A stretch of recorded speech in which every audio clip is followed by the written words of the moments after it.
औरत को नापने के लिए हमने कितने पैमाने, कितने मापदंड बना के रखे हुए हैं। औरत का लिबास, उसकी आवाज, उसके हाथ पांव, उसकी शक्ल सूरत, औरत के हाथ की बनी हुई गोल रोटी, उसके हाथ के पके हुए खाने का नमक, उसके हाथों में चढ़ा हुआ मेहंदी का रंग, उसके खानदान, उसके माँ बाप, उसकी फैमिली, उसके मालो दौलत का स्टेटस, उसकी तालीम, उसका एजुकेशन। अच्छी से अच्छी औरत भी इन सारे स्टेजेस को पार भी कर ले, फिर भी लोगों के हिसाब से उसमें कुछ ना कुछ कमी दिख ही जाती है। सोचता हूं मर्द के किरदार को नापने का क्या पैमाना है। सिर्फ अच्छी नौकरी, अच्छा बिजनेस उसकी सारी कमियों पर पर्दा डाल देती है। हद है। जिस तरह हर मर्द को पाकीज़ा, शरीफ और बाकिरदार लड़की चाहिए होती है, ठीक उसी तरह हर औरत को भी बेशुमार औरतों में बटा हुआ और बहुत सारी औरतों का झका हुआ झूठा मर्द भी नहीं चाहिए। एक महफिल जमी हुई थी, उसमें एक बुजुर्ग, एक महात्मा भी बैठे हुए थे। तो किसी ने उस महफिल में कहा कि औरत पांव की जूती है, जब चाहे बदल लो। तो उस बुजुर्ग, उस महात्मा ने कहा, बेशक औरत पांव की जूती है उस मर्द के लिए जो खुद को पांव समझता है, और औरत सर का ताज है उस मर्द के लिए जो खुद को बादशाह समझता है। औरत की इज्जत करना सीखे, क्योंकि औरत खुदा की बनाई हुई एक बहुत प्यारी मखलूक है। किसी ने एक औरत से पूछा, आप वर्किंग वूमन हो या हाउसवाइफ? तो उस औरत ने बड़ा दिल को लगने वाला जवाब दिया।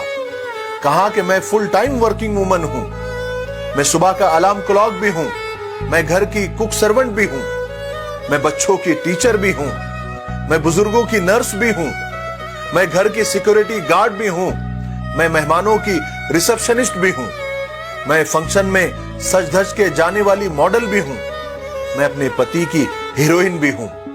मेरा कोई हॉलिडे नहीं होता, न मैं कोई वेतन या भत्ता या पेमेंट लेती हूं। इसके बावजूद मेरा दिल छलनी छलनी हो जाता है जब मुझसे ये पूछा जाता है कि तुम सारा दिन करती क्या हो। और बिल्कुल सही बात है मेरे भाइयों, औरतों की इज्जत करना सीखिए।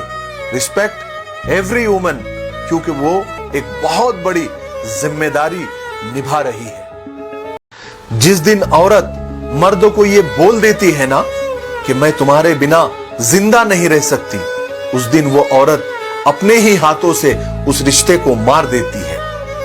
कल तक जो मर्द जिस रिश्ते को बनाए रखने के लिए जद्दोजहद और मेहनत और कोशिश करता था, वो ये सुनकर बेफिक्र हो जाता है। फिर धीरे धीरे ये बेफिक्री लापरवाही में बदल जाती है। फिर जानो सोना बेबी किसी कोने में दब के रह जाता है। फिर घंटों की बातें मिनटों में और मिनटों की बातें सेकंडों में सिमट के रह जाती है। फिर छा जाती है एक लंबी खामोशी। जब भी किसी औरत के साथ ऐसा होता है ना, तो मैं ये सोचता हूं, काश ये औरत अपने दिल की ये बात मर्द को नहीं बताती। वैसे भी मोहब्बत करके बताने की चीज होती है, सिर्फ बोलकर नहीं। आइंदा ख्याल रखें,